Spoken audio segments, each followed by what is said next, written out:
ibang flight Tsaka pagdating dito, ano ba yung nakaabang para sa kanila? Tama, sige. Ayun. At may epekto din yan, trauma. Psychologically. Oo. Dahil dyan, nasa linya po natin, isa sa ating panauhin para sa araw na ito, malaman natin kung ano nga, sabi na nga natin, maraming pwedeng maging epekto itong nangyayaring giyera dyan sa gitnang silangan. Walang iba po kundi ang tagapagsalita ng Department of Social Welfare and Development, si Assistant Secretary Irene Dumlao. Good morning po, Asik Irene Dumlao, ma'am. Hi, Tuesday and Christian. Magandang umaga sa inyo. Magandang umaga din sa lahat ng sumusubaybay ng inyong pong programa. Opo. Happy International Women's Month. Happy International Women's Month. Oo nga, tama. Asek, nabanggit ka makailan ni Pangulong Ferdinand Marcos Jr. Nag-utos na siya ng Whole of Government Approach Interagency Committee kasama ang DSWD dito sa pagtugon sa mga nangyayari ngayon dito sa gitnang silangan, lalo na yung mga pinapauwi ng mga OFW at mga Pilipino. Ano po ba ang magiging partisipasyon ng DSWD sa hakbang na ito ng gobyerno mula dyan sa mga umuuwi nating mga kababayan? Well, yes, Tuesday, tama yung sinabi mo na nagbigay nga ng kautusan ng Pangulong Marcos Jr. na tiyakin na maagap, mabilis at sapat yung tulong na naipapaabot ng ating pamahalaan sa mga kababayan natin na naapektuhan ng Middle East turmoil. Sa katunayan, ang DSWD kasama po ang DMW, ang OWA, ang DOH at iba pang ahensya ng pamahalaan ay nag-uugnayan o nagko-coordinate, nagsama-sama yung mga resources para matulungan natin itong mga kababayan po natin, lalong-lalo na yung mga umuwi mula nga sa Middle East. Ang DSWD Tuesday, nakatuon tayo sa pagtitiyak na yung mga nakababalik na mga OFWs ay agad na nakakatanggap ng tulong at nagkakaroon ng access sa mga iba't ibang programa natin na sumusuporta sa kanila pong recovery, sa kanilang reintegration, of course, in coordination with other government agencies. So to be more specific about it, tayo ay nagbabahagi ng psychosocial interventions. Mahalaga po yan sapagkat hindi biro yung nararanasan ng ating mga kababayan na hindi pangkaraniwan yung meron kang nakikita na mga missiles, mga pagsabog, manaririnig mo yan. So that certainly caused trauma sa mga kababayan natin. Kaya mahalaga yung sinasagawa na incident stress debriefing, yung counseling, bahagi lahat yan ng psychosocial interventions. And of course, gaya rin ng binanggit ni Secretary Rex Gatchalian kay Secretary Hans Katdak, we're ready to augment yung pong ibinabahagi na financial assistance sa mga kababayan nating umuwi mula sa Middle East at yung livelihood assistance. Kasi alam natin, pag umuwi sila sa kanilang mga probinsya, ang concern nila ay paano yung kanilang pangkabuhayan, paano may pagpapatuloy ang paghahanap buhay. So, we are ready and we are exploring the possibility of providing access to that program as well. Ma'am, nabanggit nyo, dito muna tayo sa psychosocial intervention kanyo. Ano po, pagka sinabi nyo psychosocial intervention, nabanggit nyo mayroong debriefing, ganyan. Ito po ba ay mandatory na sumailalim sila o upon request lang nung OFW kung gusto lang niya? Paano po ba yung setup doon? Actually, Tuesday sa airport pa lang, kinakausap na sila ng ating mga social workers. Kapag sinasalubong natin sila, isa-isa yan na kinakausap kasi nagpo-profiling tayo Sa DSWD po, meron tayong tinatawag na general intake sheet. So, inaalam natin yung sitwasyon ng ating kapwa Pilipino. And then kapag na-observe po, kasi trained yung ating mga social workers, pinag-aralan nila yan, pag may mga na-observe o may nag-gather silang information na tingin nila ay kinakailangan ng further assessment, ito yung talagang ginagawa yan, yung mga... Kasi pag nagkukwento na sila, doon mo malalaman na itong individual may nararamdamang iba, Kaya nagsasagawa na tayo nun ng mga mas masusi pa na intervention. But yes, kinakausap natin yan initially. as part of our process, especially kapag tayo kasi ay magbabahagi ng tulong sa kanila, talagang may assessment na ng ating pong mga social workers. So pagkadating pa lang sa airport, ini-interview na. Tapos pag may nabanggit sila doon na something na kailangan pala talaga siyang kausapin o matugunan yung concerns o alalahanin niya, tsaka nyo lang siya masusipang tinatanong kung ano ba yung kanyang mga nararamdaman. That's correct, Tuesday. Kasi sa initial na pag-uusap, doon na i-establish yung rapport kasi hindi lahat ng individual ay handa Na magsalita, na magbahagi magkwento. ng kanilang experience. Kaya yun, may prosesong pinagdadaanan yung assessment na ginagawa ng ating po mga social workers. So we establish a rapport, tinitingnan na mas okay na silang makipag-usap, and then from there, nakikita na nagbabahagi na ng kanilang experiences, nagkukwento na, at doon natin nakikita na okay, mas kinakailangan pa ng mas masusi na intervention. Kapag malalim yung trauma, we refer them to DOH kasi sila naman yung trained to provide further medical assistance kapag talagang matindi yung kanila pong naranasan. As we speak ba, meron na ba tayong nabigyan ng psychosocial support doon sa mga umuwi galing ng Middle East dahil doon sa digmaan sa rehiyon? Yes, actually, Christian, nung isang araw nagtungo si Yusek Pinky Romualdez ng operations group po ng DSWD doon sa NAIA at kasama nga po sila Secretary Hans Kapdak na sumalubong doon sa mga repatriates. And meron po tayo mga support staff doon na nagsagawa ng mga psychosocial interventions. And then si DMW, I understand, nagbahagi sila ng tulong pinansyal. And then tayo po, nagkaroon tayo ng intake or yung profiling at susundan po natin doon sa kanilang mga probinsya. Nagbigay tayo ng instruction sa mga field offices to monitor para mabigyan ng karagdagan nga po na suporta. Kasi talagang kailangang i-assess pa further kung may kinakailangang additional na support na dapat nating i-provide. Ito yung nabanggit ko na kung pwede ba yung Sustainable Livelihood Program sa kanila. Kasi yung tandaan natin na inaalam natin if they're still willing to return to the Middle East if in case maging maayos na yung sitwasyon doon, or would they rather stay here na lang in the Philippines at magkaroon na lang sila ng negosyo. So yun po yung bahagi ng ating pong proseso bago natin ma-assist for further program support. Yun nga sana, Asek, yung follow-up question ko dahil tatanong sana namin, bukod dun sa psychosocial support, ano yung tulong na option na pwedeng makuha ng mga repatriates na umuwi sa Pilipinas, tsaka nung pamilya na nag-aabang dun sa kanilang mga mahal sa buhay na nasa Middle East na hindi makapagtrabaho dahil nga merong kaguluhan, na walang natatanggap na padala, yung mga ganun sana, Asek. Ay, sabi nga ni Asek, mayroon naman silang livelihood program na aasahan. Pero yung sa livelihood na yan, Asek Irene Dumlao, ma'am, magkano ba ang pwedeng maitulong sa kanila para mapaikot yung puhunan kung sakasakali? Christian, under our Sustainable Livelihood Program, may 2 tracks po kasi iyan.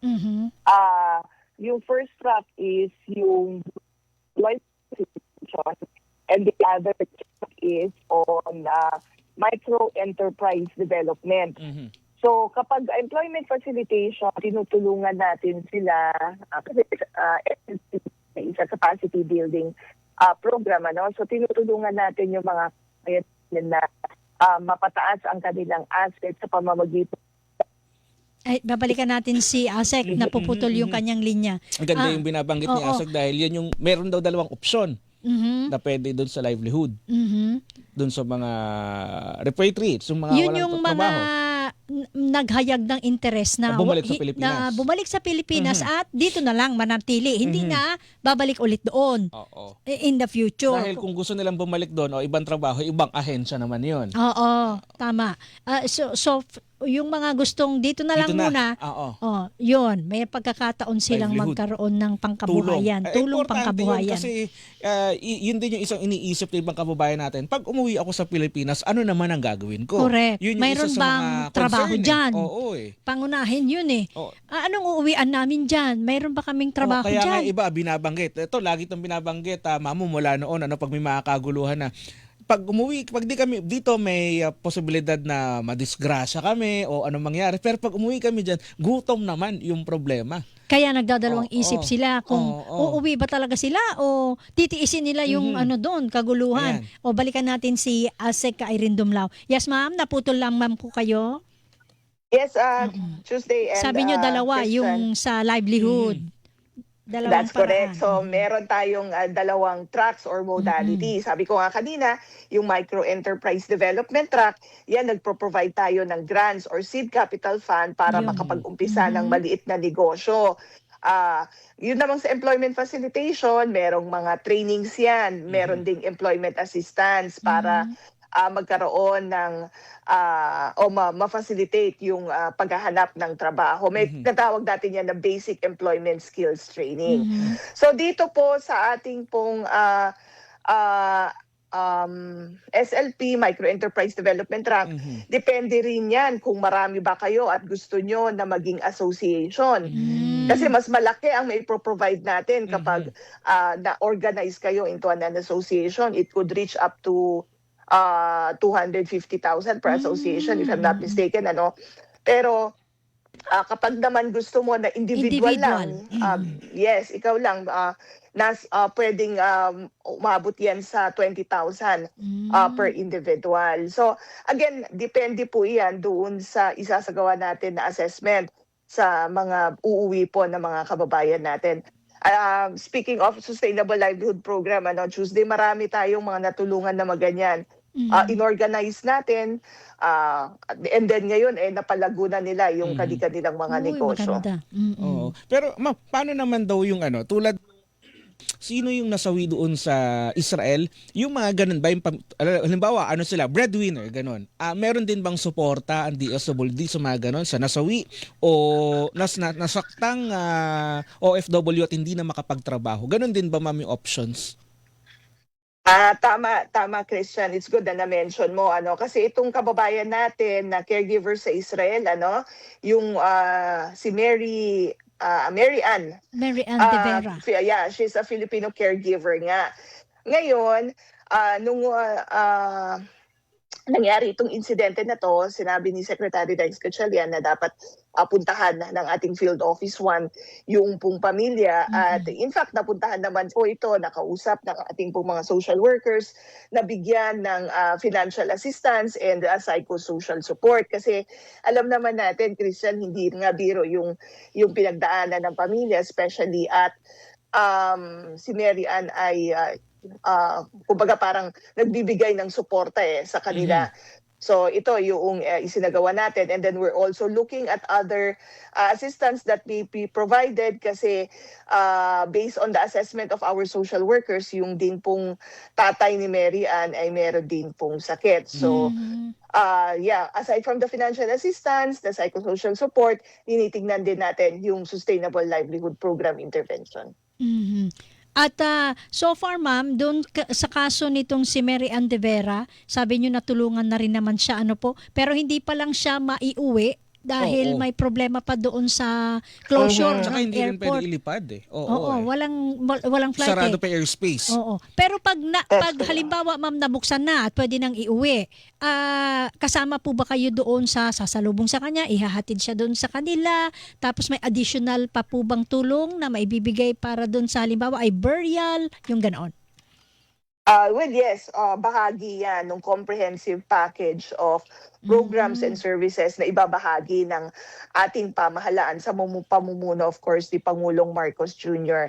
Kasi sabi ko nga kanina, di ba, Tuesday, dapat maging sapat yung tulong na maipaabot natin sa kanila. Bagamat hindi natin maibabalik yung buhay, Right. of course, mahalaga na masuportahan pa rin po natin yung pamilya. Kaya nga sabi ko, agad po tayo na nagtungo doon sa kanyang pamilya dyan sa Region 1 at inassist po natin sa kanila kasi hindi nga po biro itong pinagdaanan ng kanilang family. Speaking of mga tulong, ma'am, no? Sa mga ganitong pagkakataon po ba, katulad niyan, may gera sa gitnang silangan, kailangan umuwi yung mga OFW natin. Hiwalay po ba yung pondo pangtulong sa kanila doon sa kabuuang budget ng DSWD? Dahil napuputukan yung bulkan ngayon.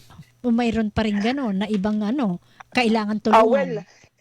Yung assistance na ipino-provide po natin ay bahagi ng assistance to individuals in crisis situation. Kasi ano po iyan, yung AICS is a stopgap measure. It's a social safety net that provides immediate assistance to families and individuals na nakakaranas po ng crisis. So dyan po nagpo-fall yung pong tulong na ipinapaabot natin.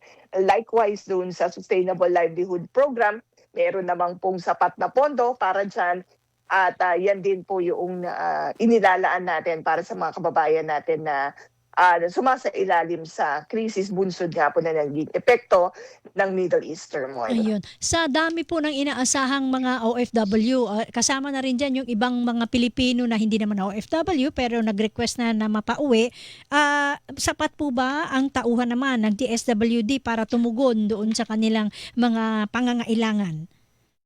Well, at Tuesday, because of the whole of government approach that we are doing, nagko-complement yung manpower and the resources of other government agencies, of all government agencies. Nandiyan ang DSWD, and of course, ang lead natin dito sa isinasagawa na repatriation efforts, of course, ang DMW at ang OWA, and then support naman ang DSWD, DOH, TESDA, and iba pa. Kaya kung tatanungin tayo kung sapat ba ang ating resources, sapat ang manpower, I believe we have more than enough, Tuesday and Christian. And ang mahalaga kasi dito is alam natin and yung objective natin, which is to ensure na mabilis, maayos, maagap, sapat yung tulong na naipapaabot natin sa mga kababayan po natin. Ayun. So yun lang muna po sa ngayon. Ma'am Irene, sa susunod po ulit makikipag-ugnayan po kami ulit po sa inyo. Maraming salamat din po sa pagkakataon na ibinahagi sa DSWD at again sa lahat po ng kababaihan na nakikinig ngayong umaga. Happy International Women's Day, and sabi nga po natin when we give, we gain. Kaya nga po, kapag binibigyan natin ng opportunity, ng spaces, ang kababaihan para makapag-contribute to nation building, ay mag-benefit din po tayong lahat. So, let's give women more chance to help other women and our fellow Filipinos as well. Magandang umaga po muli. Magandang umaga po. Mga kapusong, nakausap po natin si Assistant Secretary Irene Dumlao, ang tagapagsalita ng DSWD. Ang kinikilingan, walang pinoprotektahan.